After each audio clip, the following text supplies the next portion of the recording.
Hello, so ito, open mo lang yung vMix. And then, mag-add input ka nung finish na video mo. So, under video, browse. Kung ano man yung finish na video, browse tayo. Ito sample, open. Then, okay. So, andyan yung finished video mo. Ready ka na to stream.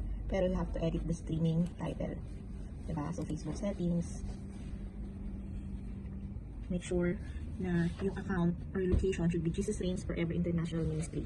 Yung default na nandyan is JRFIM Abu Dhabi. So, dapat change mo to page Jesus Reigns Forever International Ministry. Tapos yan, study, Sunday online Bible study. And Sunday niyan, Sunday. Dapat online Bible study lang. And then, online Bible study, Pastor Alfred. And then yung title ng kanyang sharing, preaching, which is, I think, yung kahapon, God of Hope. Okay. And then, create stream. Make sure create yan. And then close, and then make sure na save and close mo siya.